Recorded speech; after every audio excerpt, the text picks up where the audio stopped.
marqua son silence inhabituel. Les investisseurs le trouvèrent plus froid encore qu'à l'accoutumée. Mais la vérité était simple. Il cherchait. Il engagea discrètement un enquêteur privé. Il vérifia les hôpitaux de la ville. Il consulta les registres de cliniques. Il demanda même à un ancien contact dans l'administration municipale de vérifier les changements d'adresse récents. Rien. Dara semblait s'être évaporée.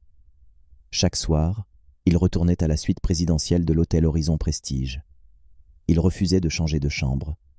Les 2 tasses de thé, la chaise près de la fenêtre, le silence de la pièce, tout lui rappelait son absence. Un après-midi, alors qu'il s'apprêtait à quitter l'hôtel pour une réunion, la réception l'interpella. « Monsieur Nkomo, un courrier est arrivé pour vous. » Il fronça légèrement les sourcils. Peu de personnes connaissaient son adresse temporaire ici, et encore moins lui envoyaient des lettres manuscrites. Il prit l'enveloppe, l'observa quelques secondes, puis monta dans sa suite avant de l'ouvrir. À l'intérieur, il trouva une simple feuille pliée. Aucun nom en en-tête, aucune explication. Il lut lentement. « Vous m'avez donné de l'espoir quand je n'en avais plus, mais je dois trouver ma propre force avant de pouvoir me tenir à vos côtés. » Il resta immobile. Ce n'est qu'à la dernière ligne, signée d'un simple prénom, qu'il comprit. Dara. Son cœur se serra. Ce n'était pas un adieu rempli de colère. Ce n'était pas une fuite. C'était un choix.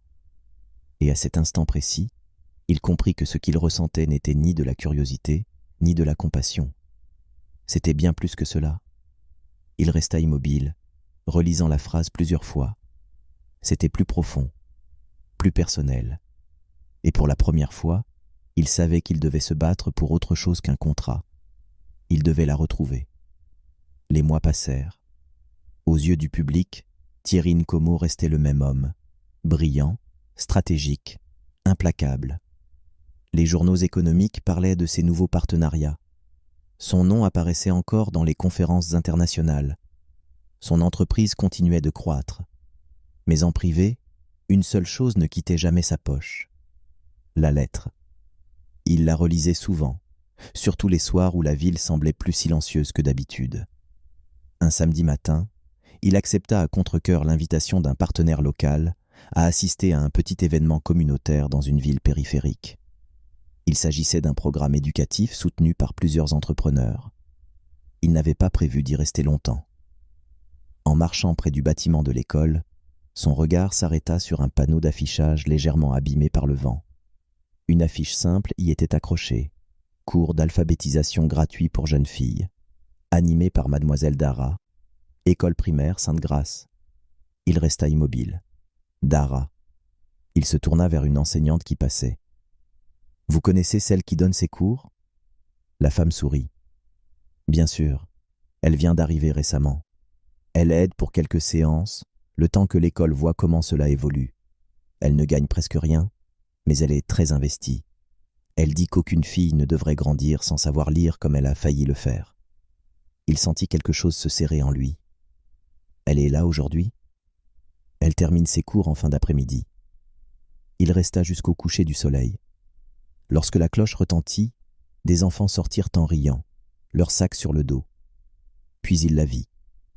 Dara se tenait à la porte d'une salle de classe, un cahier dans la main. Elle parlait doucement à une petite fille, corrigeant une phrase avec patience. Elle avait l'air différente, toujours simple, mais plus apaisée. Quand elle releva les yeux et le vit, son corps se figea. « Monsieur Nkomo !» Sa voix était basse, presque incrédule. Il s'approcha lentement. « Bonjour Dara. » Elle resta immobile quelques secondes, cherchant ses mots. « Que faites-vous ici ?» Sa surprise était réelle, mais elle ne montrait ni joie ni reproche, seulement une retenue prudente. « Je n'ai pas arrêté de chercher. » Un silence s'installa entre eux. Le vent faisait légèrement bouger les feuilles des arbres autour de l'école. « Je ne m'attendais pas à vous voir ici, » dit-elle finalement. « J'ai été invitée à un programme ici, » répondit-il calmement. Elle resta quelques secondes silencieuse, encore surprise. « Je vois. Nos mondes sont différents, monsieur. » « Peut-être. Mais je ne suis pas venu pour parler de monde. Elle releva les yeux. Votre mère a été très claire. Elle s'est trompée, répondit-il. Elle secoua légèrement la tête. Ce n'est pas si simple, monsieur.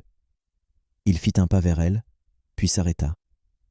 Dara, arrête de m'appeler monsieur. Elle resta figée quelques secondes. Il poursuivit, cette fois sans distance. Je ne veux plus qu'il y ait cette barrière entre nous.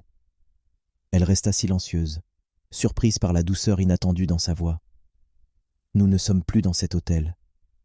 Il la regarda droit dans les yeux. Tu peux me tutoyer. Un silence s'installa entre eux, plus lourd que les mots qu'ils venèrent d'échanger. Elle resta silencieuse. Puis, d'une voix plus basse, elle ajouta « Je ne voulais pas être une faiblesse dans ta vie. » Il répondit sans hésiter « Tu n'as jamais été une faiblesse. » Le silence qui suivit n'était plus lourd. Il était chargé d'émotion. Pour la première fois depuis son départ, ils se tenaient face à face sans colère, sans peur, seulement avec la vérité entre eux. Et cette vérité ne pouvait plus être ignorée. Ils restèrent quelques secondes face à face, sans parler. Les bruits des enfants s'étaient éloignés. Le soleil descendait lentement derrière les toits de l'école, laissant une lumière dorée envelopper la cour poussiéreuse. Dara reprit la parole la première. « Ce que tu ressens ne change rien à la réalité. » Sa voix était calme, mais elle trahissait une tension intérieure. Elle marqua une légère pause avant d'ajouter « Il y a des choses qui ne dépendent pas seulement de nous. » Thierry ne détourna pas le regard. La réalité peut changer. Pas aussi facilement. Je ne suis pas venu pour te promettre des choses irréalistes. Je suis venu parce que je sais maintenant ce que je veux. Elle croisa les bras,